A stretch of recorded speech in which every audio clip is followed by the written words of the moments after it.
It's essentially just like a cosmic fart that enters your lungs, Yeah. and then it takes over your whole body, and it makes you vomit and shit out all the blood that's in your body. And then now the little alien lives inside of you and is just there for the ride. I just wanted to paint a picture. I'm sorry. Cosmic fart. That is a picture painted for sure.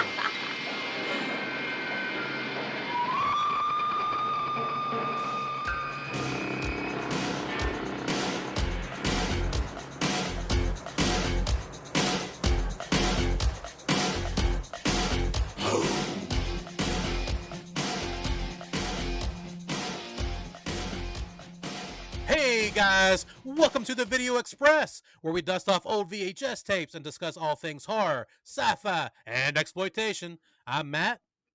And I'm Katie. Katie, let's get things rolling. Tell our fine listeners what movie we are spotlighting on tonight's show. Tonight we are talking about Bloodsuckers from Outer Space. So yeah, Matt, you want to tell us a little bit more about the movie? An evil, invisible alien force turns locals from a Texas town into blood-sucking zombies in this 1984 horror comedy written, directed, and acted by Glenn Coburn.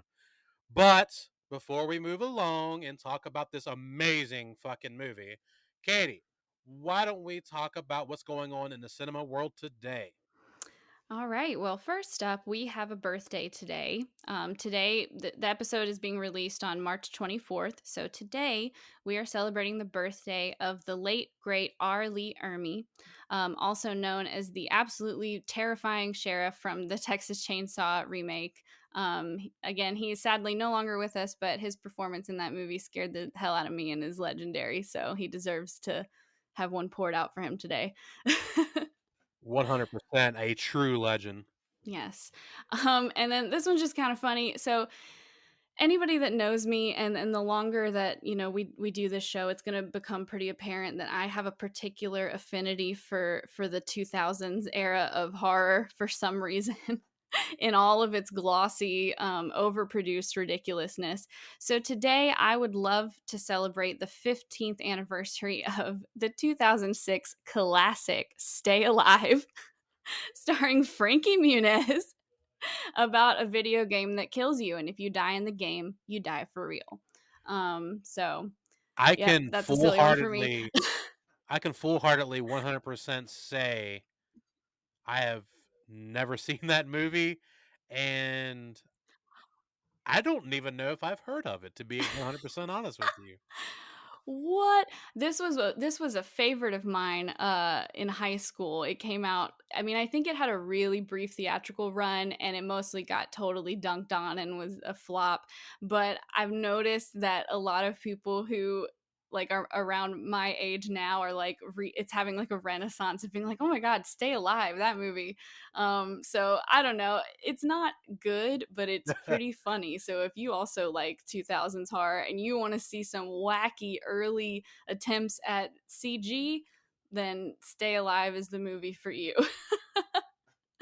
um Two things. One is I had no idea that Frankie Muniz was in a horror movie. So that's like, again, I can't yes. recall this movie, but most of all, I had no idea that Malcolm in the Middle was in a horror flick. Second, you say early 2000s attempts at CG. Are we talking like The Rock from the Mummy Part 2 Scorpion King bad CG, or American Werewolf in Paris CG? It's not as bad as like the Scorpion King, and to be fair, a lot of the CG is just them trying to recreate what these filmmakers think video games look like. Gotcha. Okay. So it's just like fake video game CG. But yeah, so Frankie Muniz isn't the main character like at all. He's like just a kind of a funny side character in this group, but he's like the only person I can even remember. I think Sophia Bush is in it, who was like a pretty popular actress in the 2000s. But that's the only people I can She remember was from like a that. blip on the radar, like, but from like 2000 and like 2003 to like 2006. The only like Yeah, I think One Tree Hill was her yeah, thing. One Tree Hill, and then the only thing I can really remember her in, as far as horror films, she was the lead in the Hitcher remake. Oh, I remember that. I remember that movie. Yep, yep, yep. Okay, so then I have a movie recommendation as well. So that's it for birthdays and anniversaries.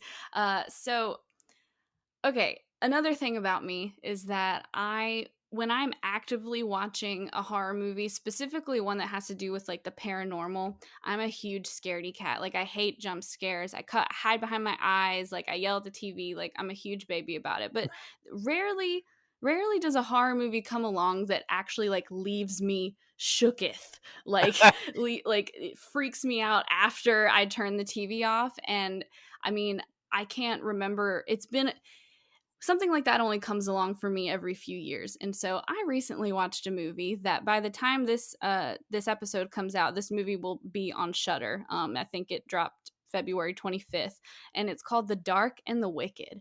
And holy shit, Matt, this movie scared the hell out of me. I've never like I felt like the way I felt when I was 14 and my dad brought me to see the Grudge remake it at the little pink theater in the small town that you live in currently, and there was nobody else in the theater, and I spent the whole time hiding under my dad's jacket, absolutely terrified. So like it's been a long time since I felt that while watching a movie, and this movie, I don't know what it is, but something did it for me. So I highly recommend you check it out.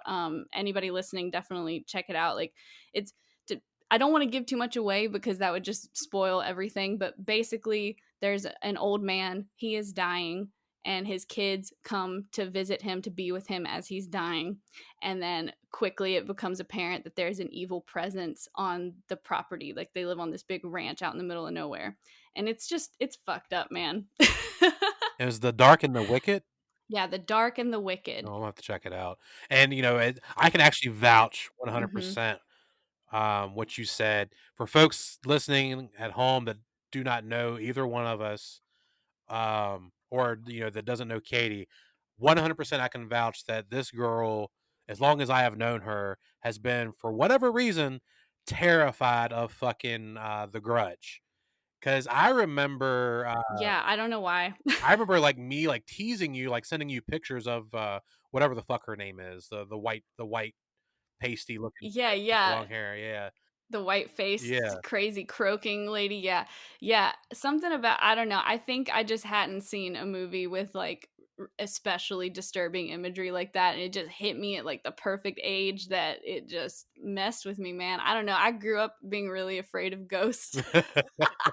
And I think in The Grudge, they break the like one holy rule that I had, which is that under the covers I am safe. Right. And so I couldn't trust anything after that. But anyway, the only other little shout out like recommendation I wanted to give now is just a shout out. I think we've mentioned them before in another episode, but just wanted to shout out Vinegar Syndrome for the Bloodsuckers Yeah. Blu-ray that I watched for this show.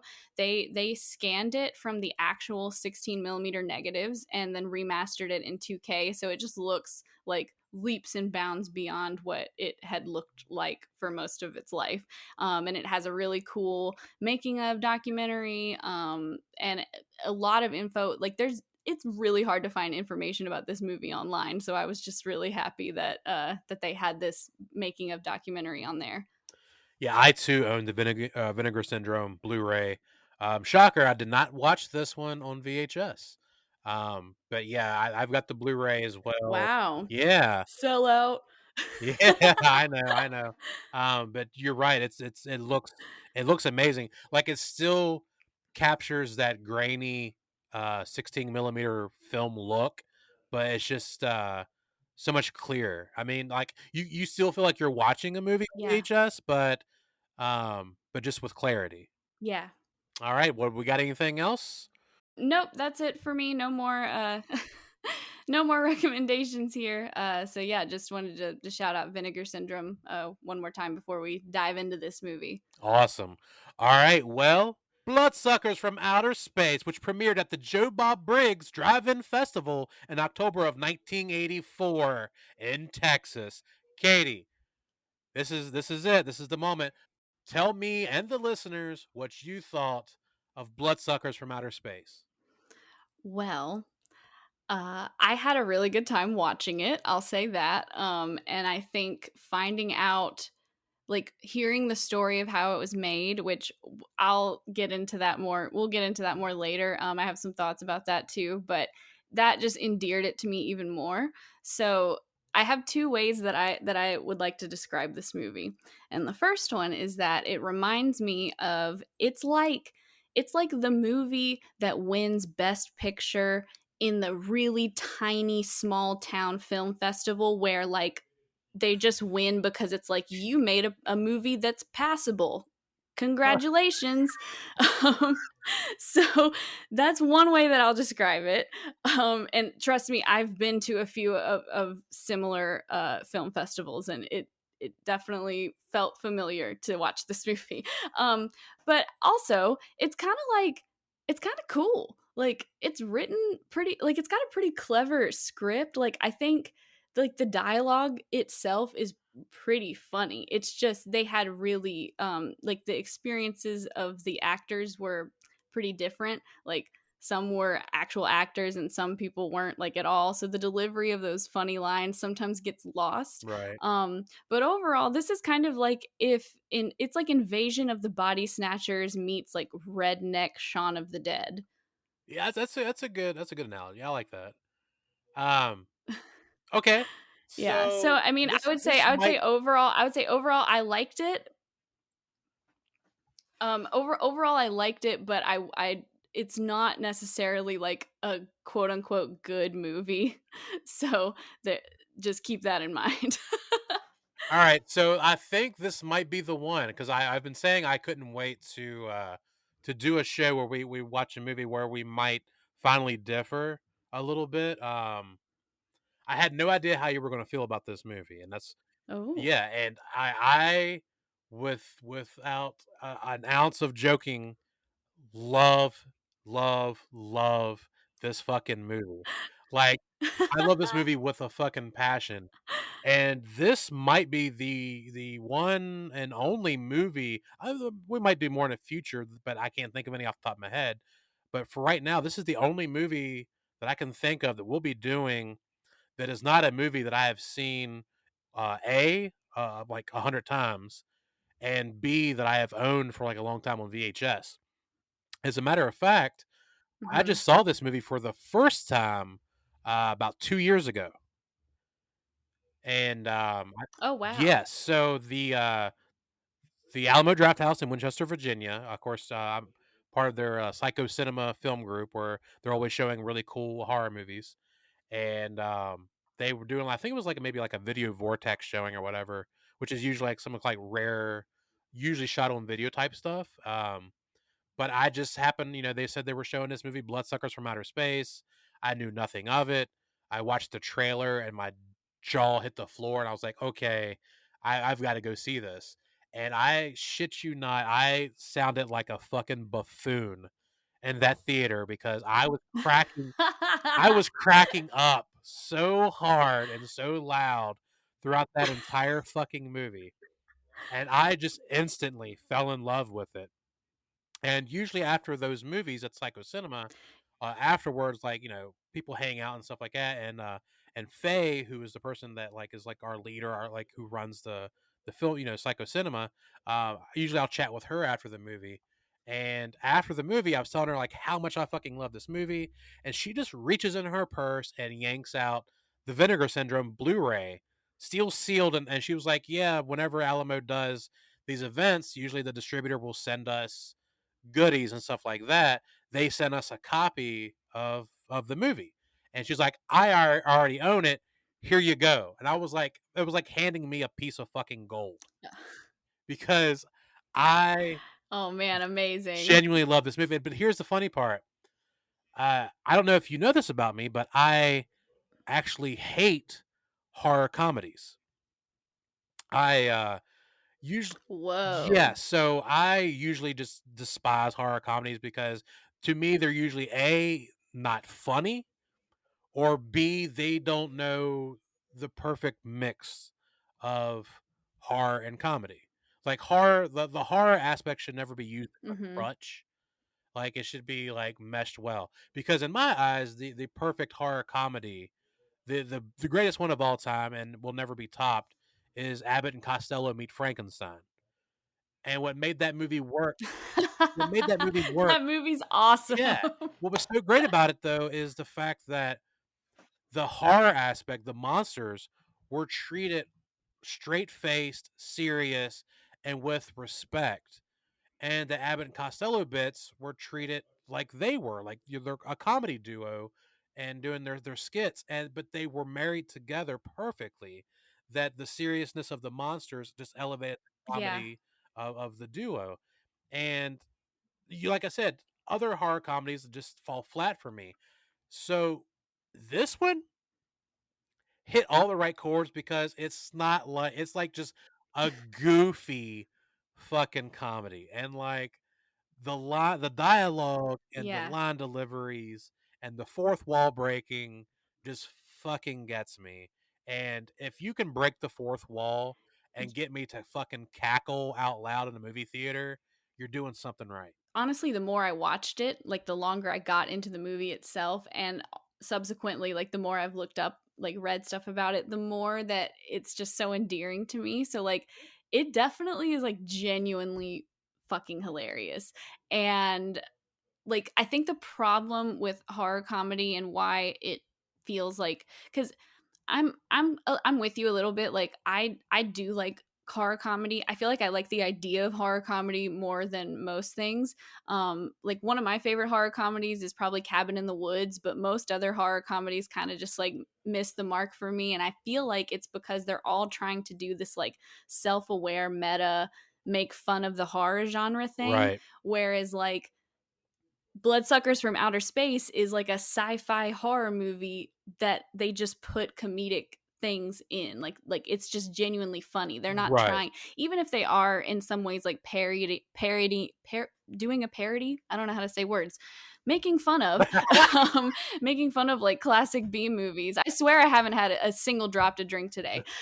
um, and you know, they might be making fun of these older movies, but it doesn't feel tired. It like feels like they don't lean, like you said, they don't use the horror as a crutch. Like it's very much like a gory, goopy, like kind of freaky if you think about the concept too much, like sci-fi horror, like body invasion movie, and then they just have these like ridiculous lines like "you cut my fucking arm off." Oh, dude, that might be like that's definitely a laugh out loud moment for That's me. the best. Um, yeah, Yeah. the Uncle Joe.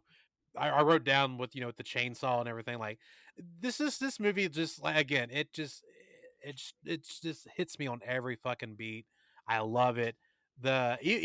Yeah. Even like where it falls flat, like in the acting, like because there's I would say 97% of this movie is people that's never done anything since or prior. But Oh, yeah. even that is so Oh, yeah. endearing because they're bad, but it just makes it that much more comical.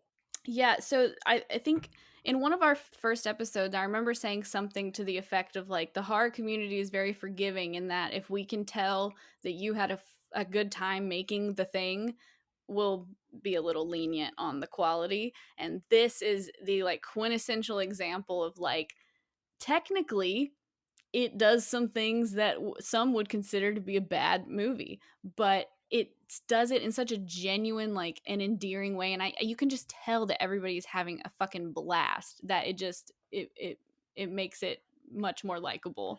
So, speaking of quality and the type of film it is, I'm really glad you brought that up because this this really showcases the type of fan that I am and like what I deem good.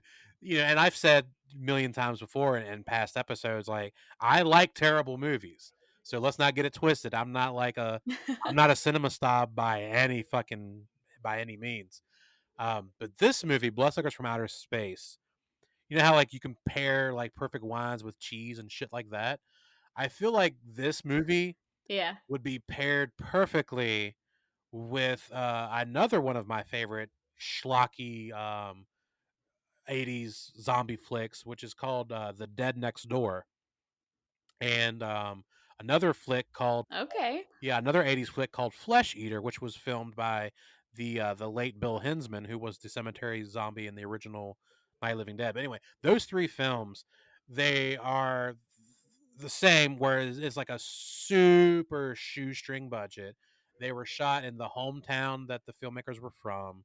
It's all got that like hometown aesthetic where it just looks like somebody's backyard, but all of that like mixed together is like the type of shit that I for some reason eat up. And I think it's because it feels I don't know, this might sound weird, but it feels real. And that I don't mean like real life, but it just feels like I was just gonna say like that. genuine. It feels just genuine, I guess is the Yeah. best word I can think of. Yeah, it feels like people making a movie because they just wanted to make a movie. They're not like, we're going to get famous, we're going to make all this money. Like, they knew they weren't going to make any money. They knew that they weren't going to get famous. I mean, maybe they got a little hopeful with some of the names in this movie, and the fact that it like premiered at Joe Bob's Film Festival is pretty cool. But like, I don't think there were any delusions of grandeur here. They just were like, specifically, like the director was like, we just got out of film school, like, and we're still friends, like, I want to make a movie, let's make a movie. And then they just did it, and that to me is really inspiring. Like, I Absolutely. just love anybody that just pursues their passion or pursues like making art, even if they know that like it's super niche and only a small number of people are going to like it that's why this has endured. That's why it's like 35 years later and anybody is still talking about it. Like, the fact that Vinegar Syndrome did like a reprint of it is, it's got to be amazing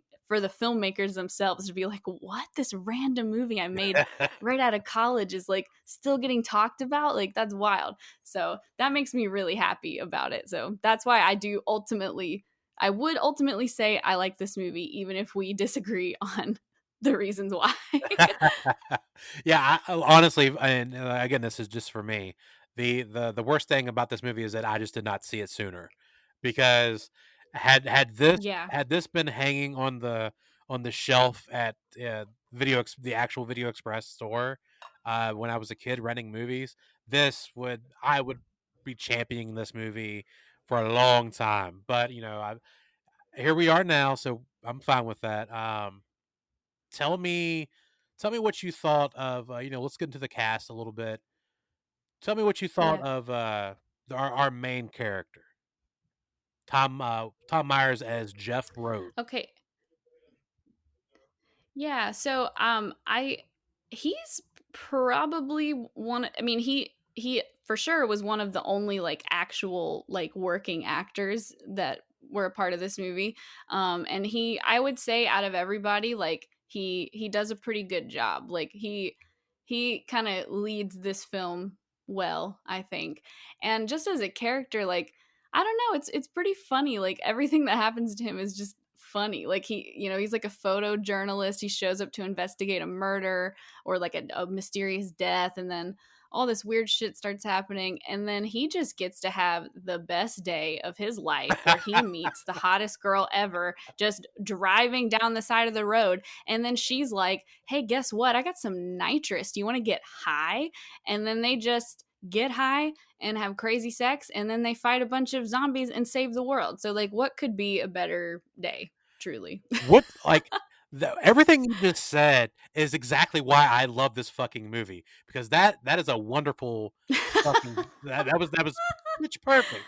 Dude Dude Yeah. gets in a Camaro with a hot '80s babe, huffs some nitrous, and goes on a journey fighting alien zombies, and decapitates decapitates a redneck with a chainsaw. Like, what is not to love? And What is not to love? yeah, and they, they even and again, I'll keep harping on the fact that I do really think this script was pretty clever. Like they even took the time to like try and give him a little character development. You know, they introduced that he, you know, his I believe it's his uncle, like he's an orphan Uncle and he Joe, lives yep. with his aunt and uncle on a farm. Yeah, and Uncle Joe really wants Jeff to take over the family business and be a farmer. And he's like, "No, Dad, no, Uncle, I want to be a photojournalist or whatever." And so he's kind of given him this like ultimatum. And so you kind of see already there's like this struggle of like, what is he gonna do? But then it's great because that never gets resolved because they just get turned into like zombie aliens, and he gets chainsawed. So So fucking hilarious. it's so But, good. it's like I said, I just watched this I watched this for the first time 2 years ago, and then I watched it again. I've watched it 3 times now. I saw it first time 2 years ago. I watched it I had it on my October calendar this year for Halloween, and then I watched it again, actually today. And it didn't hit me, I guess, until today because, today I'm taking notes. The other 2 times I'm drinking and fucking having a blast. Yeah. Not that I didn't have a blast this time, but this time I'm really paying attention to, like, more intricate shit, while I'm taking the notes, Hmm. and, that sounded funny, taking the notes.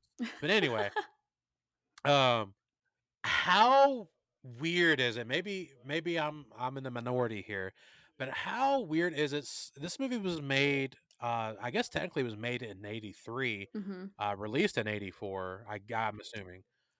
But how weird is it that a movie that's, like, 37 years old, there is so many fucking parallels to today's world in this fucking movie. You know, I I just didn't wanna fully give catch that. I'd love to hear your take on that. okay.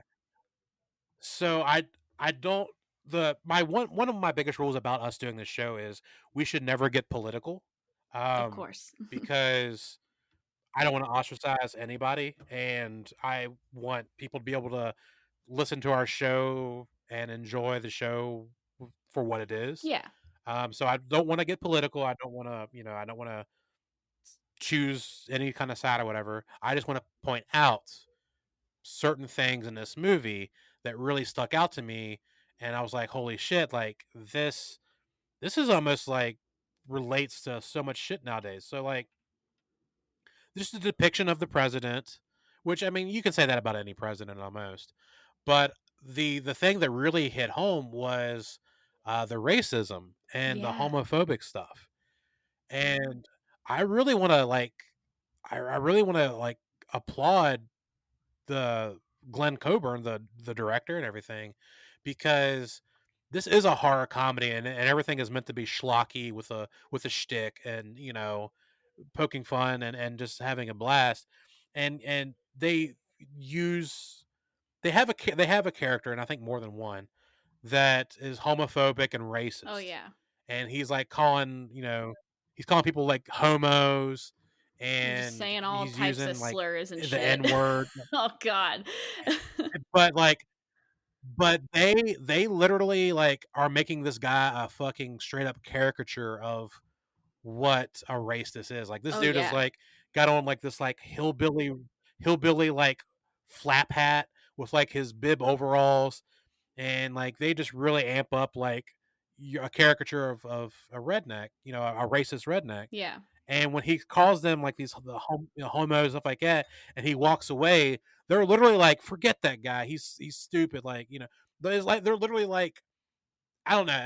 It's I maybe love I'm that. reaching here, but they're like yeah, they're like condemning this people talking like that. I'm like, Yeah. this is 1984 and a small town redneck Texas made horror flick, and I'm like, wow, this is usually in '80s horror films when somebody is slinging like the word homo, like it's not used as like a joke. Like that's how those motherfuckers talked Yeah. back then, and that's how it was. But in this movie, when that word is slung, they're like that's wrong. And I was like, that's pretty fucking awesome. Yeah, I really liked that too because I feel like there is a definitely a stereotype of the type of people that are in Texas and just the type of people that live in the South in general. And I'm from the South. I'm from Virginia, and I also lived for a bit in Texas. So I can say that there definitely are still, unfortunately, people in this world like that ridiculous caricature of a character who do think those things. But I really appreciated that in this movie, especially in the 80s, they showed that, like, no, like these people in this hometown that you might look at and assume a bunch about, like, they're gonna call it out and be like, no dude, that's not okay to talk like that, like, you're an idiot, get out of here. So I did Yeah. appreciate that. It felt a little like, it felt satirical. It's like, instead of using the offensive joke as just a punchline and like for shock value, they're like using it and then calling it out at the same time, which I appreciated. Right. They could have gone the Family Guy route and just Yeah. used that as, like you said, as a punchline. But no, like, they actually made the punchline a punchline. Like, they made the redneck who's saying those slurs, which those slurs would normally be the punchline, but no, they made the guy who's saying those lines the punchline. Like, he's actually the fucking joke, and I thought that was great. Yeah, I liked that a lot too. And I couldn't help but wonder. I don't know much about Glenn Coburn, like, on a personal level, but I got the feeling that the whole exchange with, like, with Jeff and his aunt and uncle, like, talking about, like, giving up your aspirations and joining the farm. Like, I don't know. I got the feeling that he had experienced something like that in his life because he did go to film school. Which, Oh, I'm sure. anytime anytime you go to college to major in the arts, I can say from experience that's a fun conversation with the family. So so I felt, Oh, I empathized I'm there a little sure. bit. Yeah, I'm sure that was written straight from the heart, when he was putting that script together. Yeah. So, all right, so we talked about our main character, Jeff Rhodes. I would say he's likable. He's there's nothing that really I think personally like stands out, Yeah. but I think he's just a good, like, main guy. Yeah. Let's move on to, I guess, quote unquote love interest. Julie, who is your, like, cute girl next door '80s babe with her puffy vest and her fucking Camaro. What do you Yeah. think about Julie, who was played by I guess Laura Ellis, who's never done anything since? Yeah, she's not done anything since she was briefly interviewed for this making of doc. So that's like the only other thing on her IMDb. But as a character, I mean, I really liked her. She has a great look. Like you've mentioned, and like I've already said, like, yeah, she looked great. Um, she's not the best actor, which is probably why her IMDb is so light. But that doesn't really ruin it for me because I still think everything she says is so funny. Like, she's like, "You saved the Yes. world." Or like she has some line about, "I can't take another kung fu scene" or something. And she I just, loved they that, give her these yes. great lines, and she has like really funny facial expressions and like reactions. Like, she has a really animated face, I feel like. So Very animated. I think she did a good job, especially considering that she is not a professional actor. So I think she definitely, like, was able to deliver the comedy in a way that was effective. Yeah, absolutely.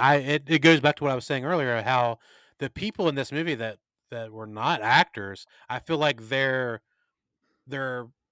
quote unquote amateur, what they brought to the table that was they didn't know what the fuck they were doing, actually elevated what they were doing.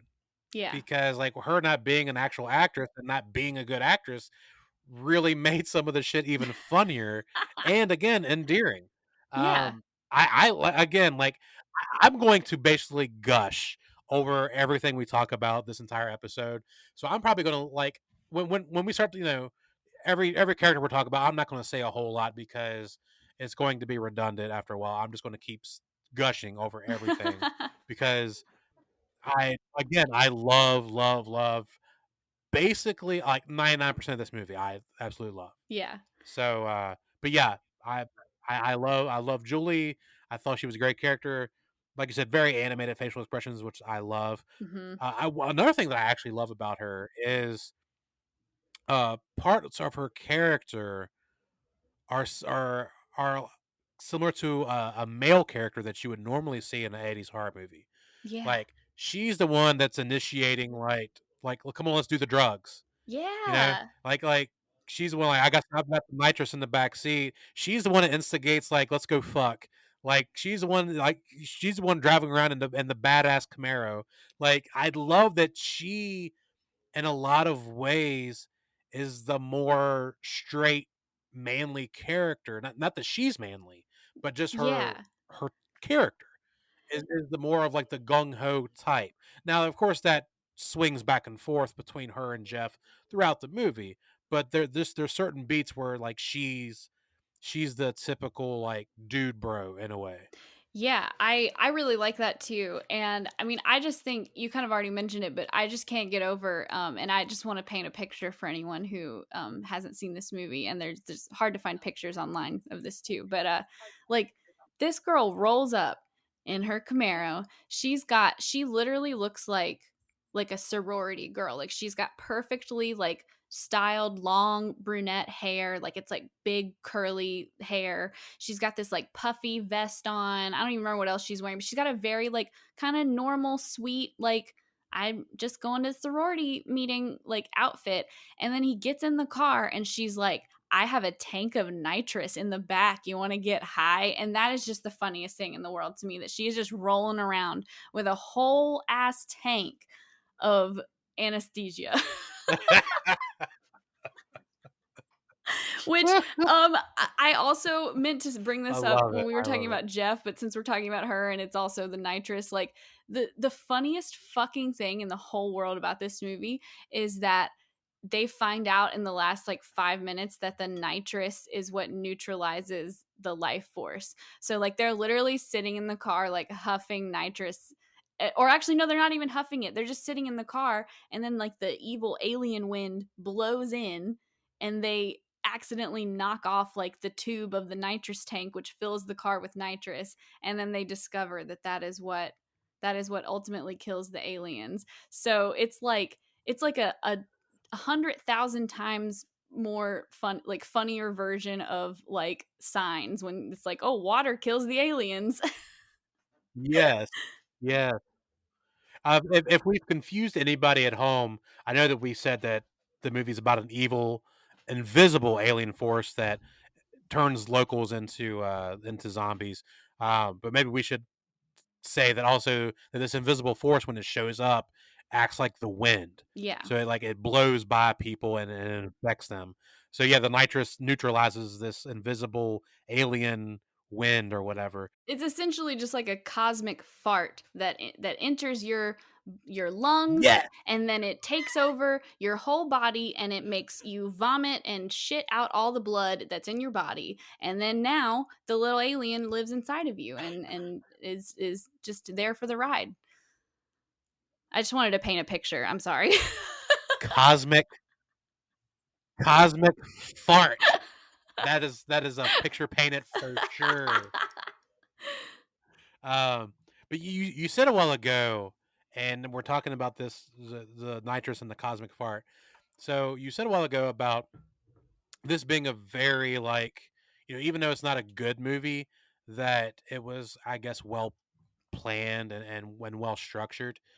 I what did I say? I think it was last episode. I can't remember if it was last. I'm pretty sure it was last episode where I said that one of the great rules of filmmaking is setup and payoff. Right. And this is some goofy ass shoestring budget made in a backyard of Texas movie. And goddamn if they didn't do some fucking perfect setup and payoff. I mean, Yes. they set up this nitrous huffing like probably 12 minutes into the movie, Mhm. and it pays off in the last 15 minutes of the movie when we learn that this is what kills the zombies. And fuck yeah, man. Yeah, I love that so much. Set up, payoff. Yeah, that's a perfect payoff for me, because when it happens, I feel like there's so many things that when you're watching this movie, it just surprises you, for better or for worse, honestly. But there's just so many moments where you're like, "Wait, what the hell? What?" And that was one of the first ones for me where I was like, she's got nitrous in her like that. Also, that's just so old school. Like, I'm sure there could probably, if anybody under the age of 30 happens to be listening, I don't even know if the kids still do nitrous. They've like moved on to Drop us some a comment designer below. drug. Do Yeah, you let us guys do know. nitrous?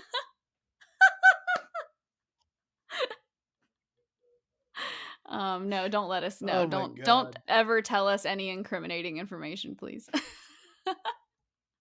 You can tell me. Just message me on Facebook. It's facebook.com/mcloud9 or something like that. I don't know what my Oh URL is. man, good Whatever. luck. Um, so tell me what you thought of another main character who I every fucking moment this guy was on screen, I was laughing or at least grinning. And that is Dennis Letts as the character of General Sanders. Not Colonel Sanders, but General Sanders of the U.S. Army. I love General Sanders so much. He is so hilarious. Like he he's just such a this isn't a complaint. He is a very one-dimensional character, but in the funniest possible way. Like he is literally just like a bullheaded military general who all he wants to do is drop the bomb. He just wants to drop that nuke so bad, and that is like all he can think about. And I just love that because like you have this great, we haven't talked about the scientist yet, but we'll get to it. But like you just have this great like trio of like main guy and girl trying to run away from zombies, scientists trying to study zombie aliens, and then the military just wants to nuke it. They just want to blow it up. So yeah, everything he said was I love his amazing. character so much. And I really liked He I was oh, I was just going to say this is his freaking debut film. Like his first one of his first things. who he went on to be in Castaway. Yeah. Um, but yeah, I digress. So his character, General Sanders, we brought up how this is the birthday of the late great Arlie Ermy, and I feel like he is playing like a Looney Tunes cartoon caricature version of Arlie Ermy from like Full Metal Jacket. Like he's Yeah. just like that redneck gruff. I'm gonna chew nails and spit them out and drop the bomb, you know, motherfucker. And I love it because he's so over the top and goofy as shit, and he really gives off that like tough Texas badass, burly badass, and he is so great on screen, and I ate it up. I ate it up, and it's funny like watching this movie. I didn't think about it before, but the parallels between this movie and another like fucking fan favorite zombie film that came out just a year later with Return of the Living Dead. With you've got your zombies running amok in the town, people trying to figure it out, and the military gets called in, and they want to fucking the army general that wants to fucking drop a nuke. I thought that was kind of weird. That kind of a parallel there. I'm not trying to say Return of the Living Dead ripped it off by any means, but it just thought it was interesting. Yeah, I've seen that mentioned online as well. Just like I think it's one of those things. Um there's just some like plot points that sometimes people just think of similar ideas like around the same time. But that is really interesting that it's like a year later this huge movie that like most people who are into horror have at least heard of um did something kind of similar there. Right. All right. Well, let's talk about Robert Brading as Uncle Joe. I loved Uncle Joe. What did you think? Uncle Uncle Joe is so funny. Yeah, he's definitely he's really fun. I mean, he doesn't really do a whole lot for me pre turning into a bloodsucker. Like he's pretty funny in like a basic way that like most characters are in this movie to me. He's got some pretty funny lines though. But I I Oh just yes. his whole scene where he's turned into a bloodsucker and he does a kung fu fight with Jeff, and then Jeff takes a chainsaw and cuts his arm off, and then he just goes like, cut my fucking arm off. And there's this like incredible Yeah. pause between the arm being cut off and they just stand there for a second and then that's all he said. Like it's a the perfect line delivery in my opinion. And the best part about it is, like, this is, like, quintessential, like, farmer redneck guy. Like, he's, like, got the bib overalls and the flannel shirt, and he's just, like, straight up farmer redneck, and now he's a zombie, and there's a kung fu scene. You you you Like can't what say the this is not fuck? fucking amazing. Um, I was thinking today, if I was given the keys to the kingdom of bloodsuckers from outer space and told, "Go make a remake," I thought to myself, who would I cast Joe Bob Briggs as? Would Joe Bob Briggs be Uncle Joe, or would Joe Bob Briggs be General Sanders? Because Ooh. I was laughing the whole time picturing him as either one of those fucking characters, because again, it would be kind of perfect. Movie was made in Texas originally. It premiered at his drive-in festival originally, so it would be full circle. But I saw a little bit of Joe Bob in each of those characters. Yeah, I could totally see Joe Bob, especially as Uncle Joe. Like that just would be a perfect fit. But I don't know. I Yeah. feel like it. I don't know if I've ever. It's hard to picture Joe Bob like wearing like a military uniform. So that in itself would be pretty funny, especially if he like. Can you just imagine if he insisted on keeping the cowboy hat? So he's like a general in a cowboy hat with a bolo. I would love that. I do think this movie like could easily be remade. Well, I don't want to say easily. It would have to be like lovingly and delicately remade because otherwise it would just it you run the risk of completely just like missing the point of the first one or just missing what made the first one Right. like special. Um but I do think it could be cool to see like this movie made with maybe a stronger budget and better technology. Yeah, absolutely. I want to throw out also something else that I gut bust laugh at. I laughed through this entire fucking movie. But you got Uncle Joe, but then you've got Aunt Kate, Oh, I and love they her. both get turned into bloodsuckers. And I love how after they chop off his arm, whatever, and Jeff and Julie go to run away. Like as they run, she just is standing there beside Uncle Joe, and she just like slightly just waves goodbye as they're running away. And something about that just like nonchalant wave she gives, I just fucking gut bust every She time. she has one of my favorite lines in the whole movie, and it's just everything she says, even before she's turned into a bloodsucker, is very like monotone and like deadpan. But then she does become a bloodsucker, and Yeah. she walks up to Julie like while the two other guys are like kung fu fighting, and she goes, "I've got a recipe for spaghetti I know you'll love."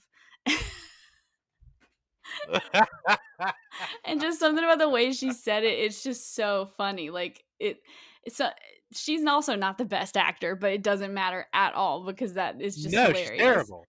She's terrible. Oh my god.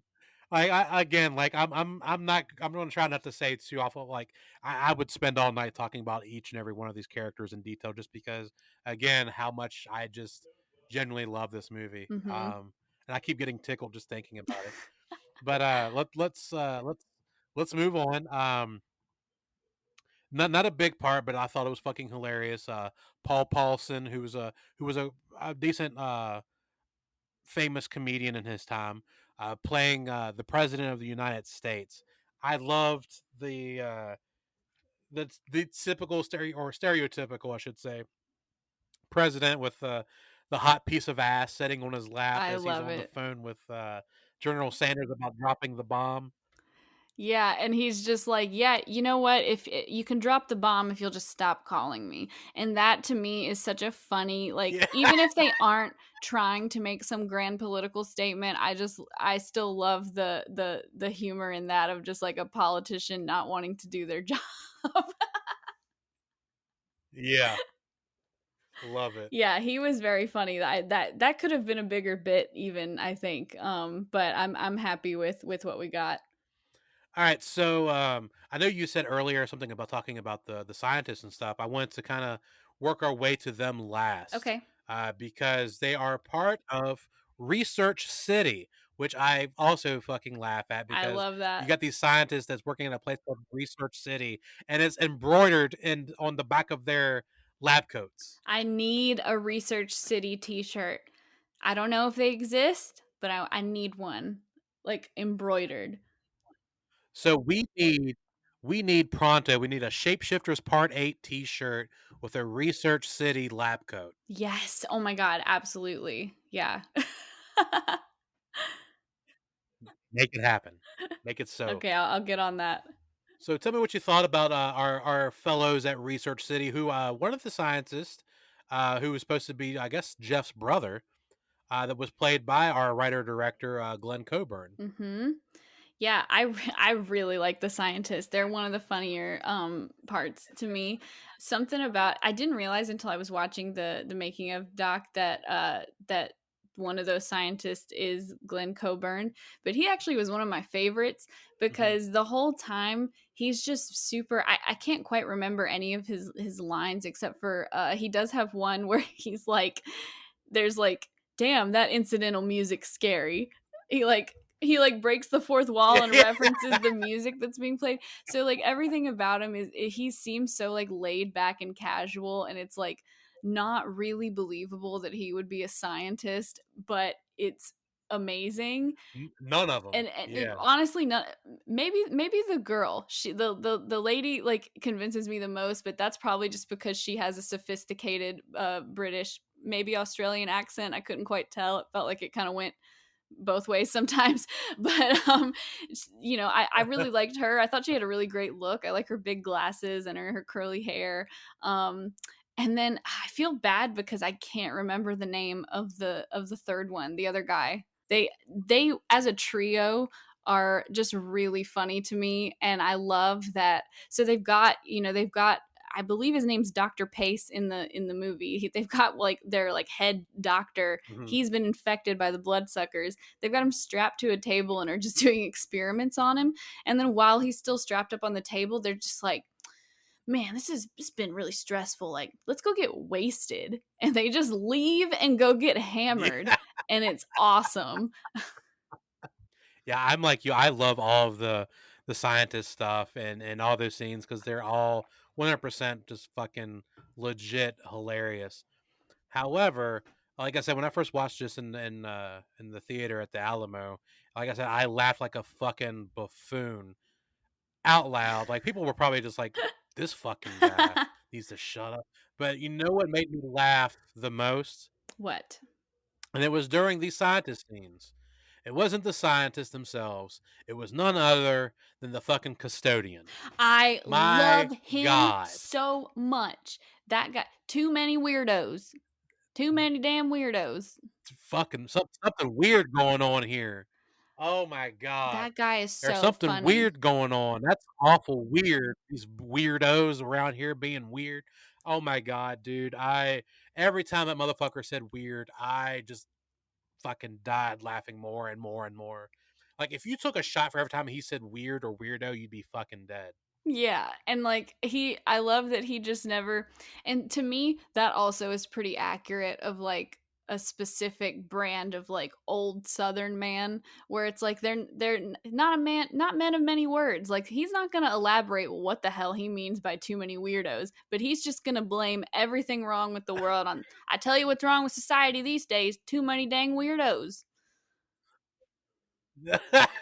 And what's the line? He says, the problem is weirdos and weirdos mating and having more weirdos or Yes. something like that. And I swear to God. I love that so much. And you know what's funny is like you and me are just talking about this shit, just like nobody knows actually what technically what the fuck we're even talking about. And all I can say is you've got to fucking see it for yourself.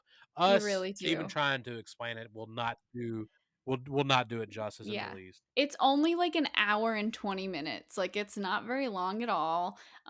It's just a goofy fun time, and it's worth watching at least once if any of this sounds even remotely appealing or funny to you. Can we please for a minute talk about the amazing fucking theme song?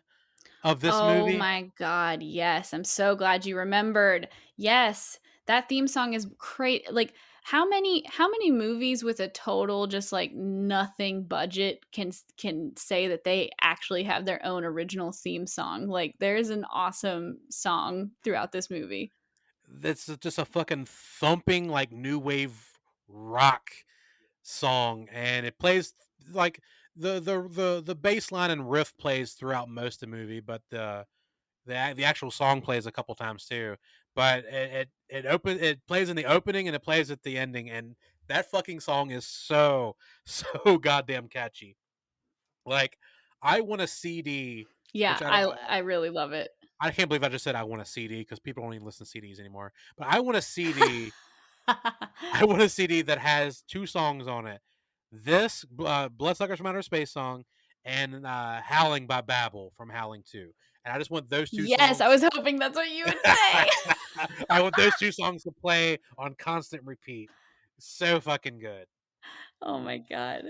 I was just gonna say if you had like if it was a record instead and you'd have a B side, the B side should be the song that they play at the rap party in Howling 3, which is a song called My Name is a Holy Word. And that song's a bop. Like that song's so good. So yeah, I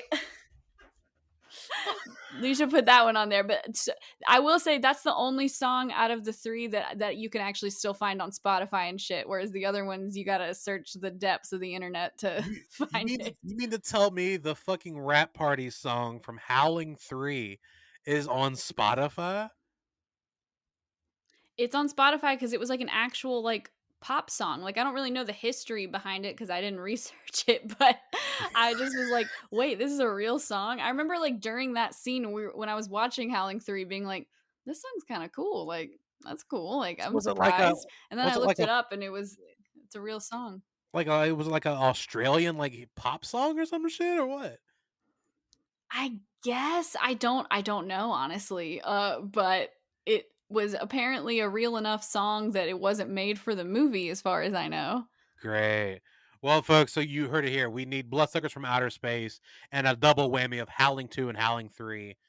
Somebody make that shit happen.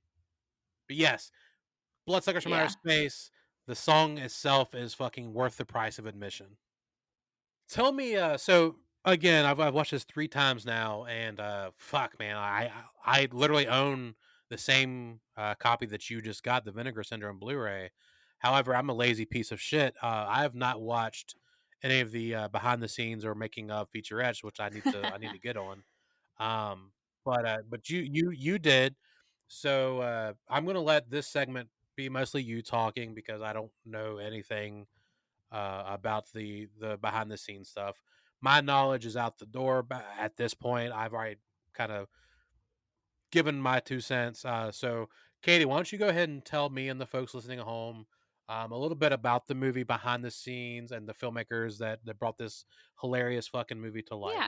Yeah. Okay, so as I was mentioning before when I was talking about the actors, a lot of like the names of these people are not readily available online. And while I was taking some light notes while I was watching the documentary, I was not smart enough to write down everybody's names as they were being interviewed. So there are some people that I am not I'm only going to refer to them by their title, like their role on the set.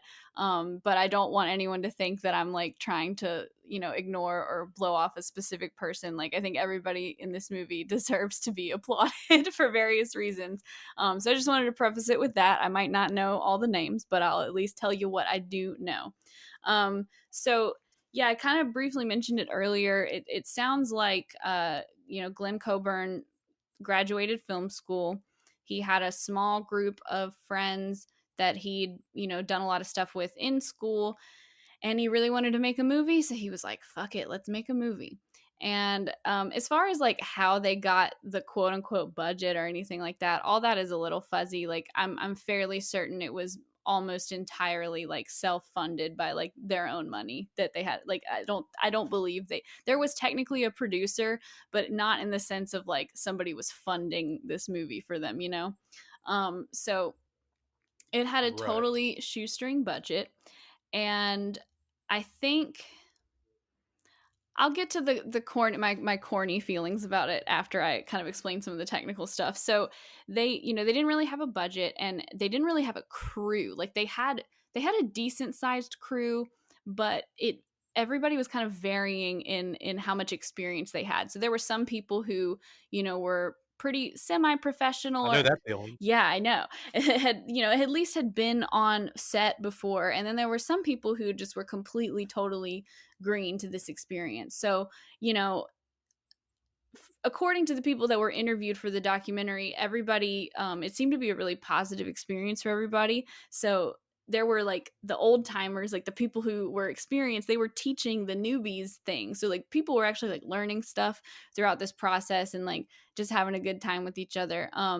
They had to shoot on weekends to accommodate people's day job schedules. I know that that life also.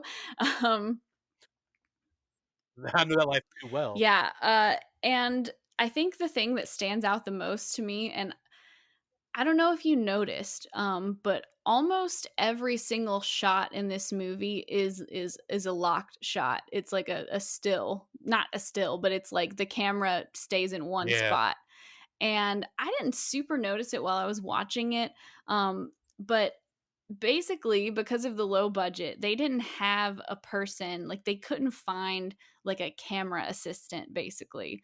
So that's at least what they were saying.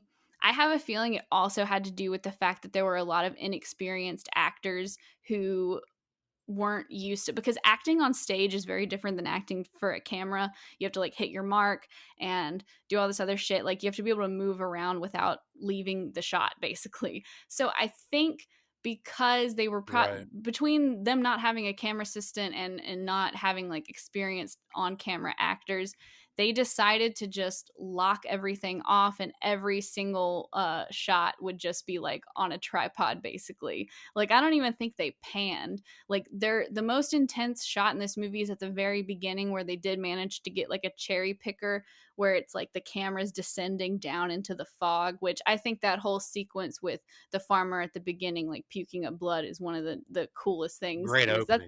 That's one of my favorite parts of this movie. So anyway, so they did the movie, and there's honestly a whole like not a whole lot to exactly like the technical things that went into this movie. They kind of just like did what they could, shot it when they could. um but everybody had a blast. Like everybody was having such a great time. Everybody got along. I didn't hear any stories of like tension or drama. It's like we go from talking about a movie like Popcorn, where it was just a disaster and everybody like was fighting and it was this huge thing. And you have this movie with that where it's like totally low budget. They had no money. They had a really tight schedule. You'd think they'd be super stressed out and like taking it out on each other, but they actually like treated it like it was a big party and just had a great time. So much so that during the wrap party, the cops showed up and crashed it, and then they just went to somebody else's house and just kept partying.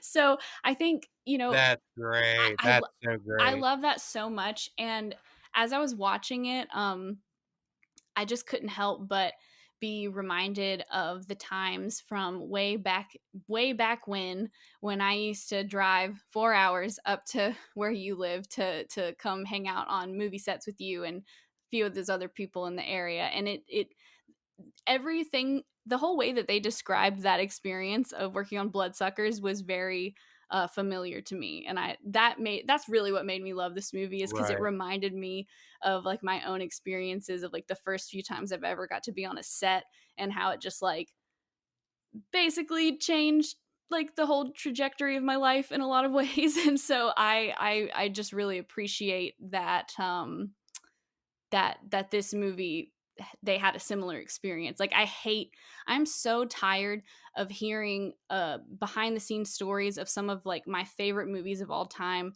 uh, and then you just find out that everyone's being a huge asshole to each other. Like people are just like blowing up at each other and yelling, and directors ruling Yeah. their set with an iron fist and like abusing and harassing everyone around them. I'm just so tired of hearing about asshole filmmakers. And it was just nice, and not just directors, I mean, and anybody on the set. So it's just really refreshing Right, to right. hear that it was a pretty universal, like, positive experience for everyone. So I really appreciated that. That's awesome. And I don't want to us doing the show because you and I've known each other for so long, and and you've worked on a lot of projects with me and stuff. And one thing I never want to do is like really like talk too much about my stuff. I mean, if people listening to this show didn't even know I was a filmmaker, I wouldn't care about that. But Yeah. you bring this up, and like I'm gonna drop the veil just ever so slightly. Since you brought up all this stuff, and like go back to the fact that if you do know me, you might not know. Like the only people that truly know this is like you and uh like my super close friends, like my family. But recently and in the past like five, well, probably about 4 years, I kind of like just stopped making movies, and I just kind of put a halt on things. And I don't want to really get into too much of the reason why, but part of it is because when I started making movies at a fairly young age, I have always done movies my way. And while that might sound a little bit like egotistical, I don't mean it that way. What I mean by making my own way is I want to have fun, and I want my crew to have fun, and I want my cast to have fun, and I want us to have fun making what we're making.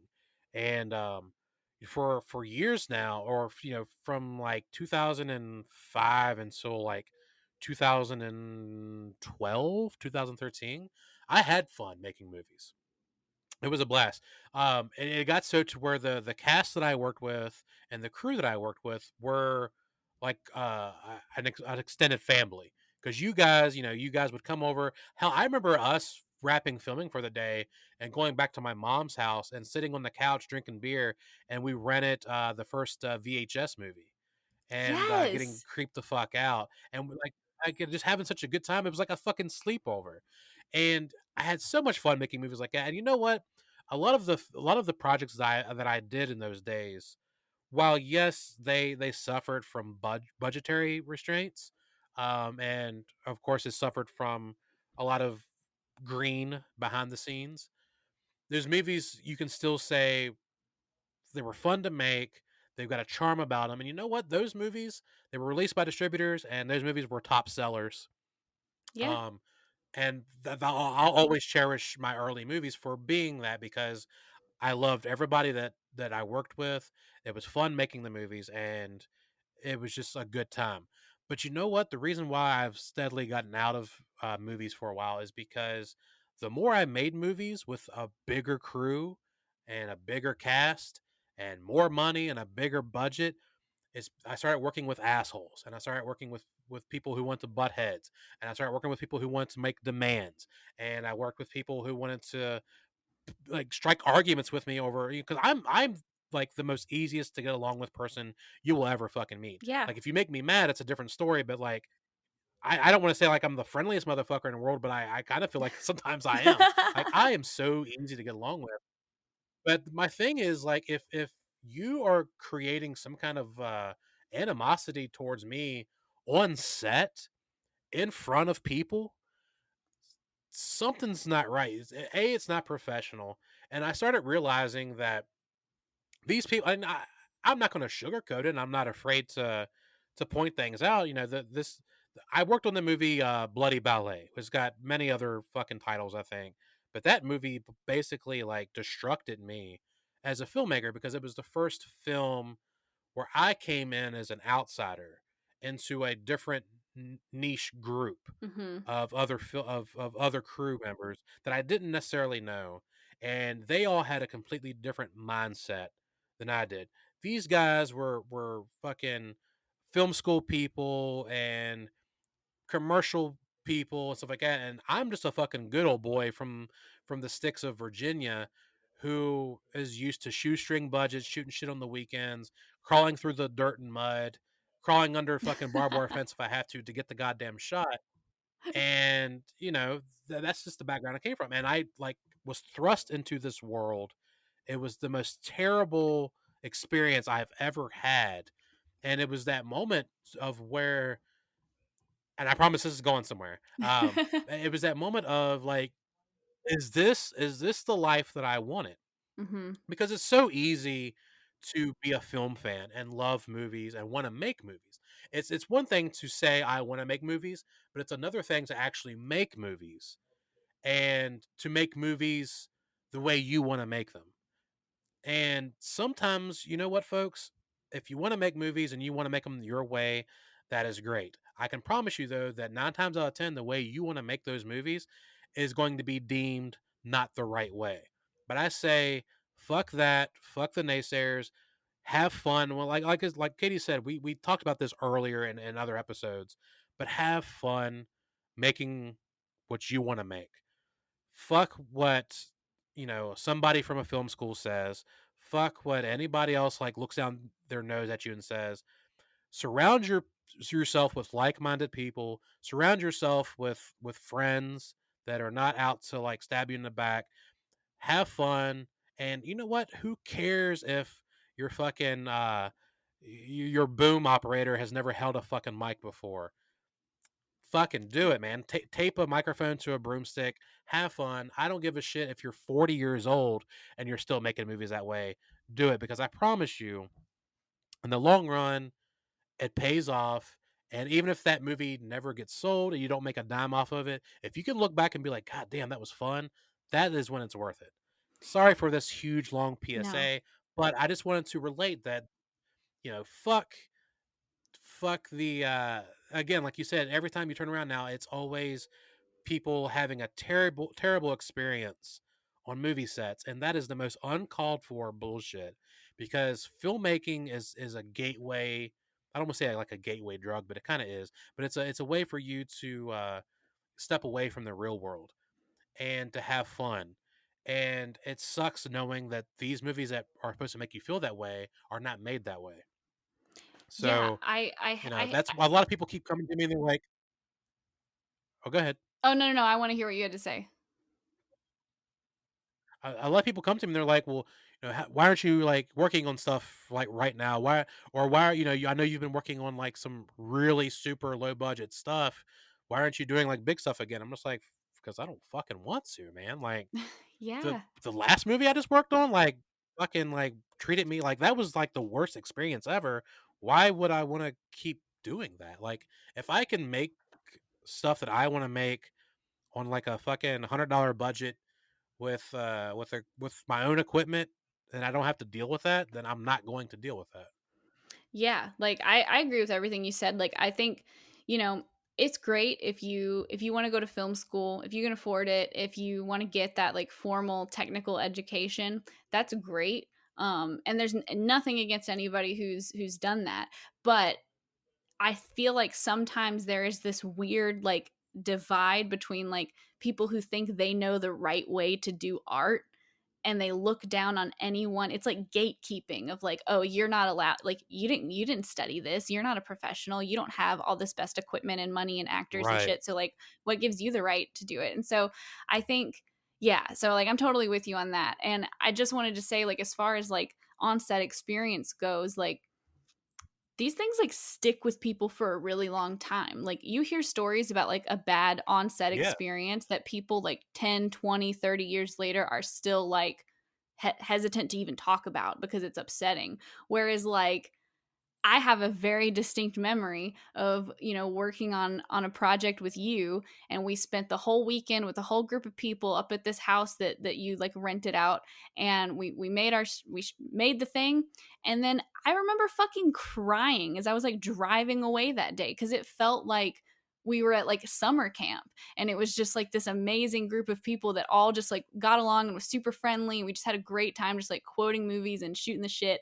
And I think that experience is way more valuable than like a blockbuster, like than saying that you like produced like the hottest new movie, or like that, like even if your movie doesn't come out or doesn't get finished, like people will remember that experience of just doing it. So this is all just a very long-winded way to say that I am glad that Bloodsuckers from Outer Space was a positive experience for everyone that was in it, because that to me matters so much more than making like a technically perfect movie. Like there's plenty of room for the auteurs out there to like make the super perfect movie, but I think like you said, like if you even have remotely an inclination to do it, you can get a lens for your iPhone for like $150, and you can get an app. I don't even remember the name of it. There's some like film editing or filmmaking app that's like only like $20. So you've spent like $170 and you can make a movie with just your smartphone.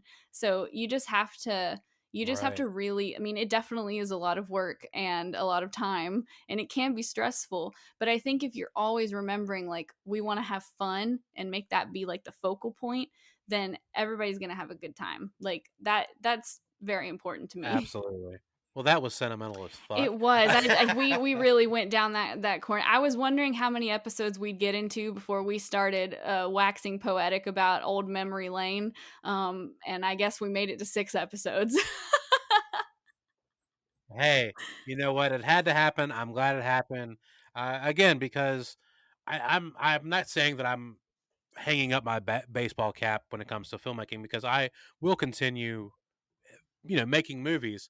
But it goes back to, like I said, the types of movies I'm a fan of. Your Bloodsuckers from Outer Space, The Video Dead, The Dead Next Door, Flesh Eater from like '88. Like these movies that, again, they have this hometown aesthetic.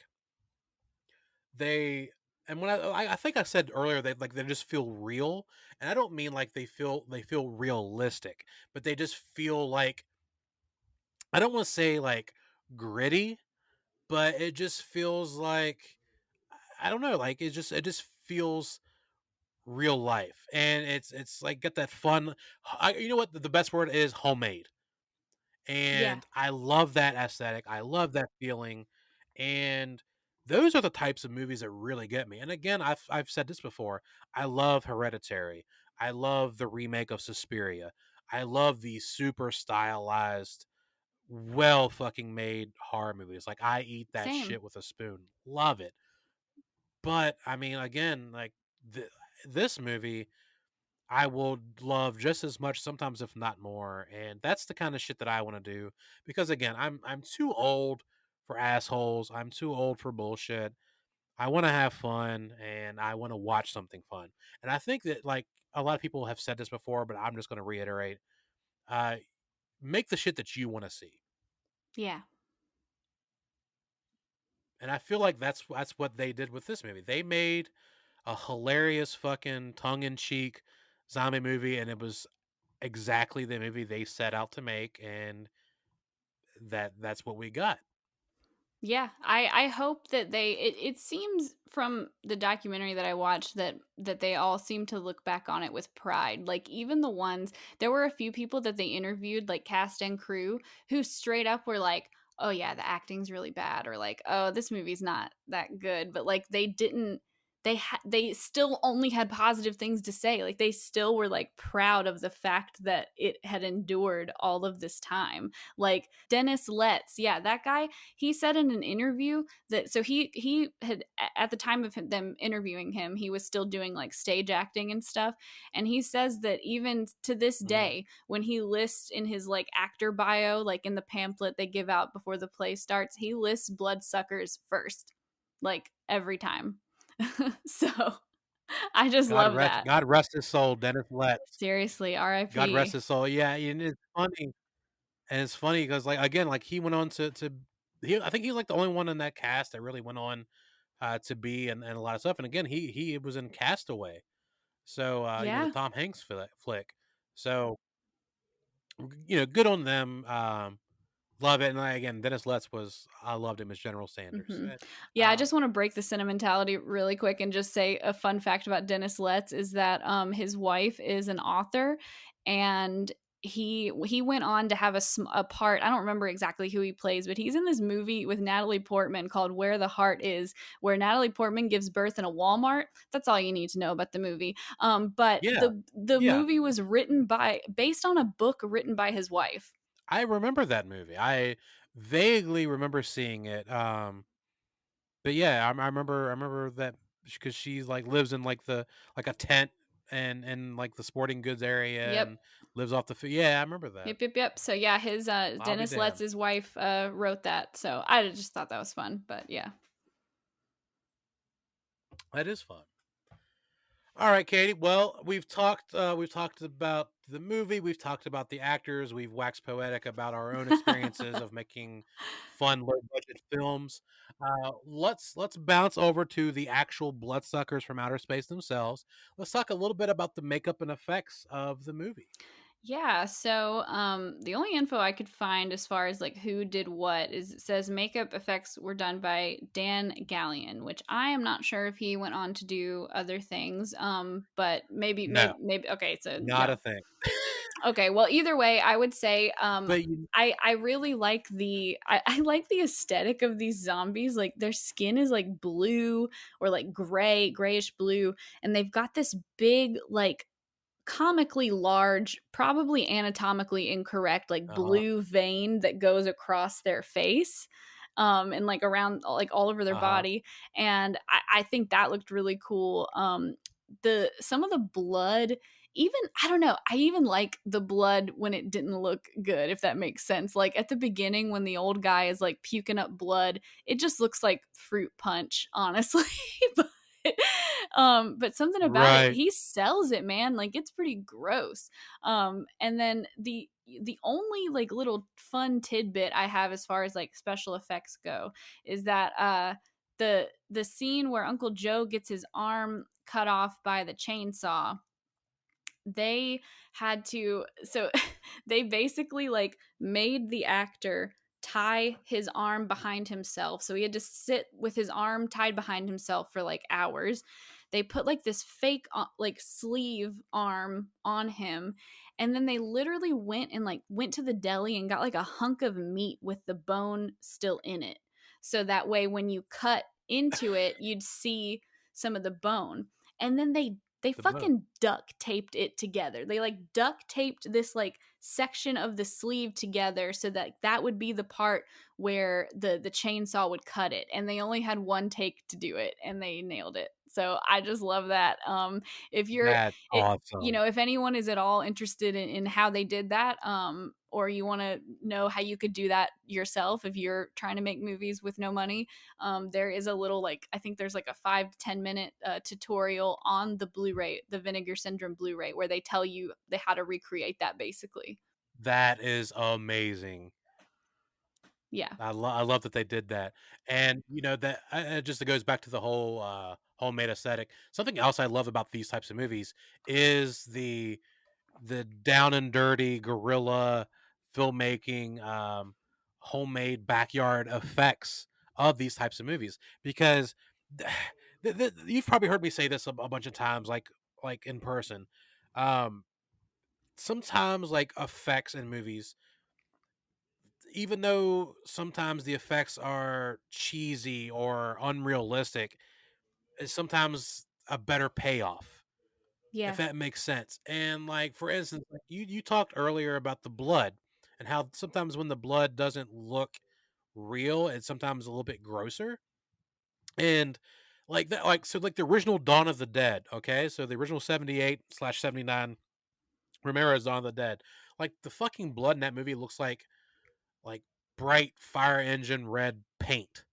Like it's so yeah. like opaque and like does not look like real blood, but something about it is so goddamn gross. Mm-hmm. And I love any horror movie where the effects it's not on par with like realism, but it's done in such a grotesque way that it still grosses you out.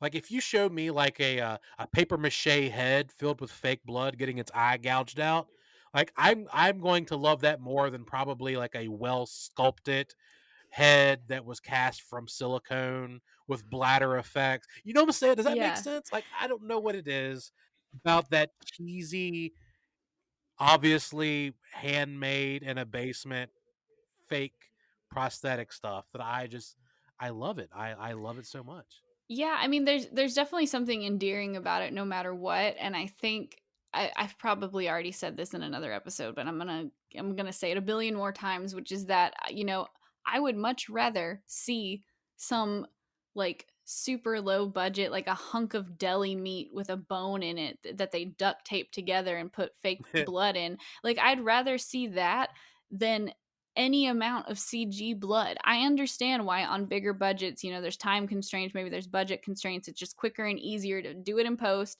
and do the blood. So I don't want to hate too much on it. I understand, but there will always be something to practical effects, because even if they're bad, they're still tactile. They look like they're a part of the world that they're in.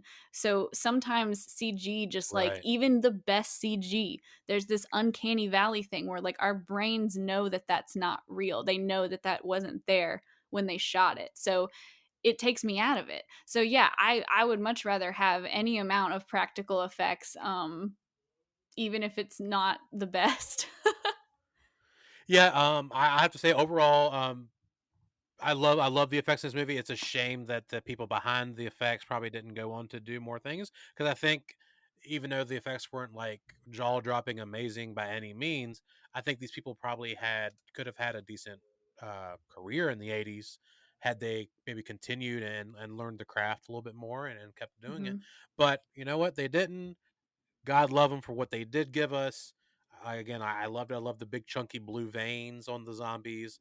The blue gray skin, like grease paint look to them was again very reminiscent of Dawn of the Dead. So yeah, I loved it. I loved the blood and you know what?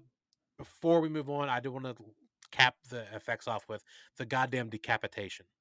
Yeah. So when Jeff takes the chainsaw and decapitates Uncle Joe with the chainsaw. As he runs off, we see Uncle Joe's headless body still standing and just like wobbling back and forth, his blood just shooting out of the neck. And that it took me on my third watch to finally kind of see the fakeness. Because, the first time I watched it was on the big screen at the Alamo, and I was, probably like 5 beers in. And I was like, God damn, that actually looks really good. How'd they do that? And then when I watched it back in October, I was also probably like 5 or 6 beers in. Um, and I was still like, that looks amazing. And so I watched it today, and I hadn't started drinking yet. And I was like, all right, I can kind of see, I can tell it's the fake body, but it is still so well done. And it's a really well done decapitation. So I tip my hat to those guys. I dug the effects and the chainsaw decapitation. That gets 4 stars for me just on that alone. Yeah, I really like the effects, and yeah, the decapitation scene is just gnarly. And then quickly, just like just as far as like concepts go, I really like the idea of these bloodsuckers. Like when I first got the movie and I saw the cover, I was like, okay, so it's just another zombie movie. And if you're listening to this, you might also think that we're just describing like your average zombie movie. But they take this sci-fi angle of it. That's why I mentioned Invasion of the Body Snatchers, because these zombies are still sentient. It's not like they turn into mindless, blood sucking beasts. Right. They literally are like taken over by these aliens, and similar to Invasions of the Body Snatchers and many other sci-fi movies, all they want to do is assimilate more people into their community. And that in itself is really creepy. And it something about zombies being able to like talk while also like attacking you and ripping you to shreds and being vicious monsters is really terrifying. But I do think it's really Yeah. funny that like it I correct me if I'm wrong, because you just watched this today and it's been a few days for me. But at the end, oh right, they blow up the wrong town, and then they show the town, and the zombies, the Yes. bloodsuckers, just have taken over the town, and it's an entire functioning like society of just people who have been possessed by an alien fart. Yeah. Yeah. It's got the cute little old gas station man sitting there reading the newspaper. He's like, "It's a beautiful day, ain't it?" And they're all fucking zombies. It's great.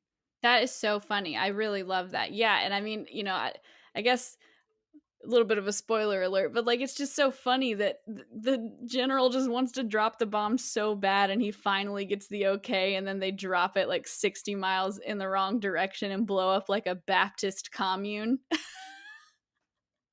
Yeah. Like that's so It's good to me. it, he literally says to the other guy, the guy, the army guy. He says, "I think the coordinates are a little off, but the nuke don't get them. The fallout will." And I fucking died laughing. I love that so much. So yeah, just I think just the concept of these quote unquote zombies is really cool. Well, we pretty much made it to the end here. So Katie, why don't we wrap things up and give me your final thoughts on Bloodsuckers from Outer Space? I like this one. It's not it's hard. I'm really torn on it because it's like, or I'm not even that torn on it. It's just like weird to recommend this as like a good movie because like we've said before, like on a very technical level, it's like pretty like it's like low budge and the acting is kind of like meh. But I think if you're used to watching like a lot of newer movies or a lot of like bigger budget movies, there's this weird like internal reaction that you get when you turn on a movie like this where your immediate reaction is to be like, "Oh, that's not very good. Like I don't want to watch this." But trust me, if you just stick with it. Like I said, it's only like an hour and a half. I found that like once I was like 10, 15 minutes in, I was just down for the ride. I was like, "All right, I've accepted what this movie is and it's great." And I'm having a good time. So I think it's definitely worth a watch if you like movies like this and if you have an appreciation at all for like indie filmmaking and anything like that, then I highly recommend getting the Blu-ray and watching the making of documentary because it was just a delight to watch. Awesome. And we of course we know that I'm going to full heartedly recommend this movie. And again, this is coming from somebody who doesn't like horror comedies. But this is coming from somebody who loves what I consider party movies. Like again, this movie paired with like The Dead Next Door, which is a movie we'll have to talk about on another episode. But again, it's so much goddamn fun. Like bring some friends over, like, safety with COVID and stuff. But get a bunch of friends together, crack open a bunch of beer, smoke a bowl or two, and I promise you, you're going to fucking laugh your ass off because again, like if a movie can break the fourth wall and make me belly laugh out loud in a fucking dark theater, which I'm against. Like those type of people usually piss me off, and I was that person. So if it can make me do that, then I got a feeling it will make you do that. Fully recommend Bloodsuckers from Outer Space. I just saw it 2 years ago, and it quickly shot up to like one of my top favorite movies. So yeah, I at least give it one shot. And that's my final thoughts on Bloodsuckers. Because again, I could keep talking about it, but that's it on my end. Well, the only other thing that we need to hammer out is what's your rating on this as far as the TNA meter All right. Well, I it's got a little bit. It's got a little bit of nudity. for like a We didn't talk second. about this character, but well, the sheriff's deputy guy Yeah. is doing some kinky S&M shit with a chick under the covers, and we get to see her boobs when they get out of the bed and whatnot. So yeah, you're right. It's about a minute and 25 seconds worth of nudity. However, they're decent. So I would give this movie. I'm gonna give it a. Let's do a solid 4 out of 10 stars on the TNA meter. That's Actually, no, fair. I take that back. I take that back. I'm gonna give it a 3.5 stars. Three and a Okay. half Well, stars on the okay. TNA. Thank you for clarifying. I'll give it a little Well, bit yeah, of an I had to honorable. clarify. I'll give it a little bit of. I'd like to just honorably mention, shout out the fact that the filmmakers decided to shoot a pretty long, drawn out sex scene all from the outside of the house, and we just hear them yelling and breaking shit and then when they cut back to them and it's pretty long like you're like all right like they're just gonna do the whole thing and then when they Yeah, cut back to them, they've literally destroyed the whole house. And I thought that was so the funny. house. Yeah, it's a great scene. Well, it's a hilarious scene because it's all exterior shots and it's just like obnoxiously loud sex noises and it's hilarious. It's the most hilarious sex scene that you don't actually see. Yep. Well, I guess that's it for us. Any last words, Katie? Nope, that's it for me. Just a reminder to check out the Vinegar Syndrome Blu-ray and check out the rest of their catalog. They've got some wild stuff on there. Absolutely. Check out not only do check out the Vinegar Syndrome Blu-ray of Bloodsuckers from Outer Space, but definitely check them out online. They have an amazing selection of films, so go check them out. But other than that, that's all we have for this episode of Video Express. We want to thank our sponsor, Lunch Meat. Lunch Meat VHS is your number one destination for the appreciation, celebration, and preservation of VHS and video store culture. Check out their website at lunchmeatvhs.com and explore their store full of old school horror goodies on VHS, apparel, and much, much more. You can also follow them on Instagram at LunchMeatVHS. Yeah, thank you, Lunch Meat. They're awesome. I've been following their social media for a little bit now since we started the show, and they post some pretty cool stuff. But I just wanted to thank everybody that listened tonight or today or whenever you're listening. I hope you had a good time listening to us blab away about this very silly but fun movie. If you want to catch us on social media, you can find us on Twitter, Instagram, and now Facebook on at Video Express Pod. So come by and say what's up. Drop us a line if the kids say that anymore. But I yep, probably. come say hi, give us some recommendations. Come stop by the video store, rent a movie with us, and we'll talk about it. But until next time, just remember, please be kind, rewind, but most importantly, just be kind. I'm Matt, And I'm Katie. and we'll catch you kids on the next episode of Video Express. Bye bye.